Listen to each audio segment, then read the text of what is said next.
Hi kids, it's Miss Mellon. Today I'm going to read you from the Jesus Storybook Bible again. And yes, last time Miss Sarah read you the story about the old man and the old woman, Abraham and Sarah. And they were so old but didn't have any kids, and God promised them still that he would give them a big family.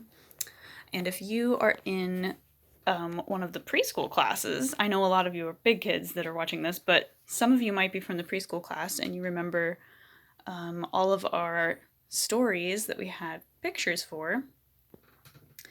And this is the picture about the story of Abraham and how God promised to make his family as many as the stars in the sky. And God kept his promise and gave them children. And today's story is going to be about the special baby that we heard about last time, Isaac. And in this story, there will be a ram.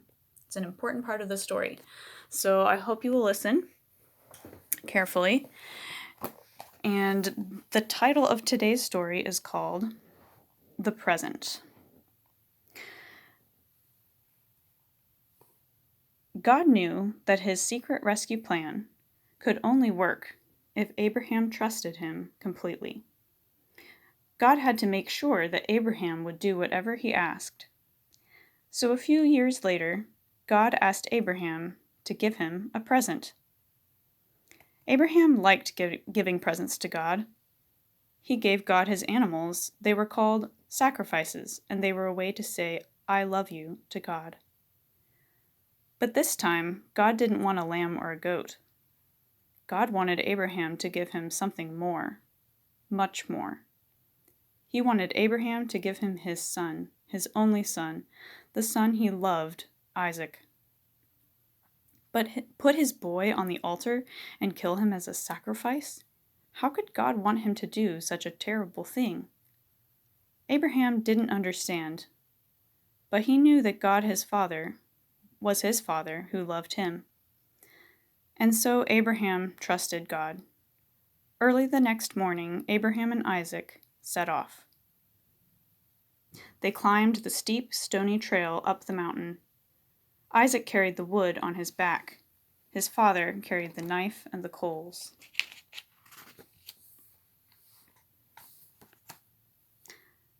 "Baba," Isaac said, "we have everything except we forgot the lamb for the sacrifice." "God will give us the lamb, son," Abraham said. They built an altar and laid the wood on top. Abraham asked his son to climb on top of the wood. Isaac didn't understand, but he knew his father loved him, and so he trusted him. He climbed up onto the altar, and Abraham tied his boy to the wood. Isaac didn't struggle or try to run away. He just lay there quietly and didn't make a sound. Everything was ready. Abraham took the knife. Tears were filling up his eyes. Pain was filling up his heart. His hand was shaking. He lifted the knife high into the air. "Stop," God said. "Don't hurt the boy. I want him to live and not die. I know now that you love me because you would have given me your only son."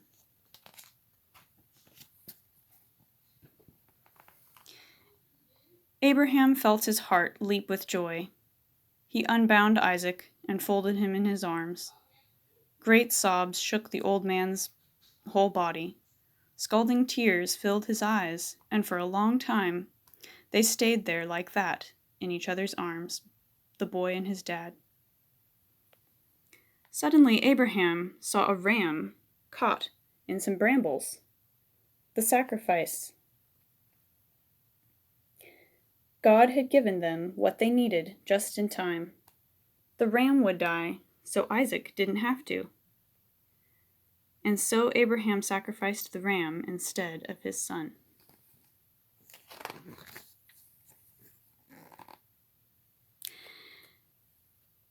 And as they sat there on the mountaintop, watching the embers of the fire die in the cool night air, the stars above them sparkling in the velvet sky, God helped Abraham and Isaac understand something.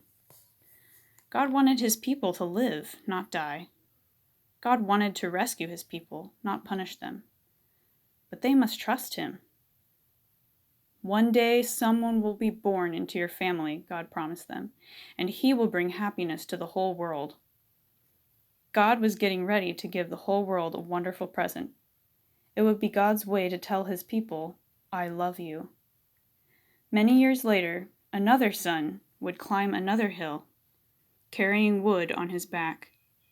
Like Isaac, he would trust his father and do what his father asked. He wouldn't struggle or run away. Who was he? God's son, his only son, the son he loved, the Lamb of God.